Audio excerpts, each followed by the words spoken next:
जैसे जर्मनी को बर्बाद करने के लिए हिटलर ने खेल खेला था, वे हिटलर की औलाद मैं कहता हूं नरेंद्र मोदी आज के टाइम के अंदर है। वे हिटलर के सारे गुण 400 BC के मोदी और भाजपा और आरएसएस के में है कि बिहार में घपला हुआ है, घपला हुआ है, घपला हुआ है। 272 रिटायर जज, आईपीएस अधिकारी, मैं कहूंगा भ्रष्ट जज, भ्रष्ट आईपीएस अधिकारी रिटायर, एक भ्रष्ट चुनाव आयोग, निर्वाचन आयोग के पक्ष में अपना मत लिखा। वे चोर ही तो हैं। चोर का बचाव करने वाला सिर्फ और सिर्फ चोर ही हो सकता है, कोई साधु संत नहीं हो सकता है। बिहार में इतना घोटाला हुआ, इन्हें कुछ नजर ही नहीं आया। जहां 75% पब्लिक खिलाफ है, वहां पे सुपड़ा साफ हो रहा है विपक्ष का। आश्चर्य की बात लग रही है कि उन भ्रष्टों को यह नजर नहीं आया कि बिहार के अंदर इलेक्शन के 3 दिन पहले करोड़ों रुपया लोगों के, महिलाओं के खाते में बिहार सरकार, केंद्र सरकार ने देने का काम किया। इसलिए आचार संहिता का उल्लंघन नहीं है।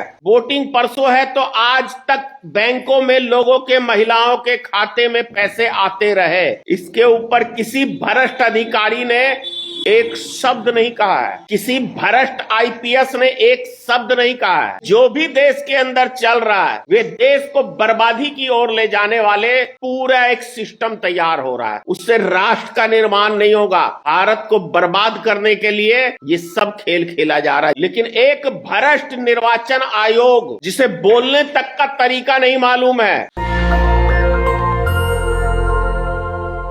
तो मैं धनेश्वर महतो, 272 रिटायर जज, आईपीएस अधिकारी, मैं कहूंगा भ्रष्ट जज, भ्रष्ट आईपीएस अधिकारी रिटायर, एक भ्रष्ट चुनाव आयोग, निर्वाचन आयोग के पक्ष में अपना मत लिखा है। मतलब भ्रष्ट इसलिए कह रहा हूं कि उन भ्रष्टों को यह नजर नहीं आया कि बिहार के अंदर इलेक्शन के 3 दिन पहले करोड़ों रुपया लोगों के, महिलाओं के खाते में बिहार सरकार, केंद्र सरकार ने देने का काम किया। इसलिए आचार संहिता का उल्लंघन नहीं है।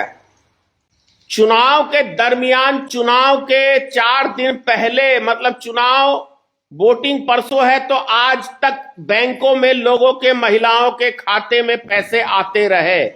इसके ऊपर किसी भ्रष्ट अधिकारी ने एक शब्द नहीं कहा है, किसी भ्रष्ट आईपीएस ने एक शब्द नहीं कहा है। लेकिन एक भ्रष्ट निर्वाचन आयोग, जिसे बोलने तक का तरीका नहीं मालूम है कि इतने बड़े पद के ऊपर जाने के बाद किस लैंग्वेज को इस्तेमाल करना चाहिए। एक भ्रष्ट सरकार, मोदी की सरकार, जिसने एक कानून पास कर दिया कि निर्वाचन आयोग के ऊपर कोई जांच ही नहीं बैठ सकती है। एक भ्रष्ट सरकार, जिसने ये कानून पास कर दिया कि विपक्ष का एक नेता रहेगा और सत्ताधारी पार्टी के 2 नेता मिलकर निर्वाचन आयोग को चुनेंगे और सुप्रीम कोर्ट को बाहर करो। वे चोर ही तो हैं। चोर का बचाव करने वाला सिर्फ और सिर्फ चोर ही हो सकता है, कोई साधु संत नहीं हो सकता है। ये तो हकीकत बात है, ज्यादा क्या बोलूं। लेकिन जो भी देश के अंदर चल रहा है, वे देश को बर्बादी की ओर ले जाने वाले पूरा एक सिस्टम तैयार हो रहा है। उससे राष्ट्र का निर्माण नहीं होगा। भारत को बर्बाद करने के लिए ये सब खेल खेला जा रहा है। जैसे जर्मनी को बर्बाद करने के लिए हिटलर ने खेल खेला था, वे हिटलर की औलाद मैं कहता हूं नरेंद्र मोदी आज के टाइम के अंदर है। वे हिटलर के सारे गुण 400 BC के मोदी और भाजपा और आरएसएस के में है, के अलावा कुछ नहीं है। और उससे भी बड़े ये अगड़ी जाति के जो न्यूज एंकर बन के मीडिया में बैठी हुई है, उससे बड़ी शायद कोई होगा ही नहीं। और की टीम बनी हुई है और ये राष्ट्र निर्माण के लिए बातें कर रहे हैं। हंसी आती है ऐसे घटिया किस्म के लोगों के ऊपर। बिहार में इतना घोटाला हुआ, इन्हें कुछ नजर ही नहीं आया। जहां 75% पब्लिक खिलाफ है, वहां पे सुपड़ा साफ हो रहा है विपक्ष का। आश्चर्य की बात लग रही है।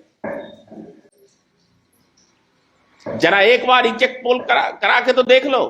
100 में से 75 आदमी कहेगा भाजपा का वही समर्थन करेगा जो उसकी चाटुकारिता करते हैं, और जो भ्रष्ट हैं, करप्ट है, वे भाजपा के समर्थक हैं। इससे अधिक कुछ नहीं कहूंगा। जय हिंद। नेशनल दस्तक की आपसे गुजारिश है कि अगर इसको बचाना चाहते हैं तो नेशनल दस्तक को सब्सक्राइब करने के लिए रेड कलर के सब्सक्राइब बटन को दबाएं, फिर बेल आइकन की घंटी दबाएं। नेशनल दस्तक को बचाने के लिए बहुत जरूरी है कि हर खबर को शेयर करें, लाइक करें, कमेंट जरूर करें।